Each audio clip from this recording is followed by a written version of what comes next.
பெரம்பலூர் அருகே ஆற்றில் மின்சாரத்தை பாய்ச்சி மீன்பிடிக்க முயன்ற தினேஷ் மற்றும் ரஞ்சித் என்ற இருவர் மின்சாரம் பாய்ந்து உயிரிழந்துள்ளனர்.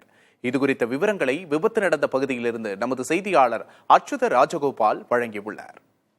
பெரம்பலூர் மாவட்டம் வேப்பந்தட்டை தாலுகாவிற்கு உட்பட்ட தொண்டமாந்தரை கிராமம். இந்த கிராமத்தில் இருக்கக்கூடிய பெரியாற்றில் தான் நம்ம நின்றுட்டு இருக்கோம். இந்த பெரியாற்றில் நேற்றிரவு மின்சாரத்தை பாய்ச்சி மீன் பிடிக்க முயற்சி செஞ்ச இந்த கிராமத்தை சேர்ந்த ரஞ்சித் மற்றும் தினேஷ் அப்படின்ற 2 இளைஞர்கள் சம்பவ இடத்திலே உயிரிழந்திருக்காங்க.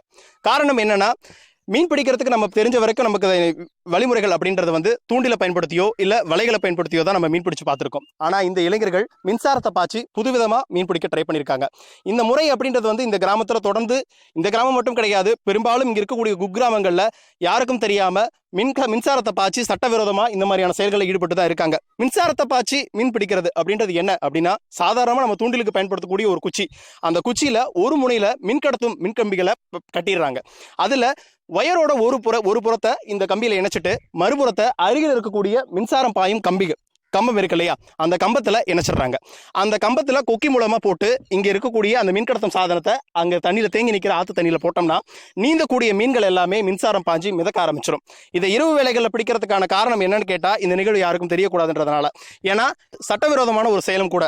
ஏன்னா தேங்கி நிற்கிற மீனை இரவு நேரங்களில் கையில் இருக்கக்கூடிய மின் விளக்குகளை கொண்டோ இல்லை செல்போன் வெளிச்சத்தை கொண்டோ அந்த மீனை பிடிக்க முயற்சி பண்ணணும். அதுக்கு முன்னாடி என்ன பண்ணுவாங்க அப்படின்னா, இந்த மீன் கடத்தும் சாதனத்தை எடுத்து ஓரமாக வச்சுட்டு இறங்கி மிதக்கிற மீன்கள் எல்லாத்தையும் பிடிச்சிருக்கணும்.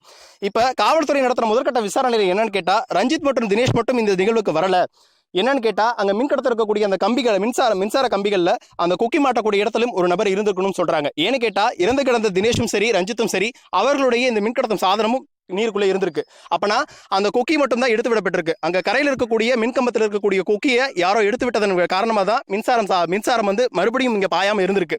இப்ப இந்த மின்சாரம் சாய்ச்சி மீன் பிடிக்கிறது அப்படின்ற நிகழ்வை இங்க இருக்கக்கூடிய பெரியவர்களும் அந்த இளைஞர்களுடைய பெற்றோரும் கண்டிச்சிருக்காங்க. அந்த கண்டிப்பை அலட்சியப்படுத்துவதன் விளைவுதான் இந்த உயிரிழப்பு சம்பவம் நிகழ்ந்திருக்கு. இப்ப இந்த மாதிரியான நிகழ்வுகள் தொடர் நிகழ்வா ஆகாம இருக்கிறதுக்கு மின்சாரத்துறையோ இல்ல காவல்துறையோ இந்த மாதிரியான பகுதிகளில் இரவு நேரங்களில் சட்டவிரோதமான செயல்கள், இந்த மாதிரியான நிகழ்வுகள் நடக்கிறத தடுக்கிறதுக்கு ஒரு ஆய்வு மேற்கொள்ளணும் அப்படின்னு பொதுமக்கள் தரப்புல கோரிக்கை எழுத்திருக்கு. புதிய தலைமுறை செய்திகளுக்காக செய்தியாளர் அச்சுத ராஜகோபால்.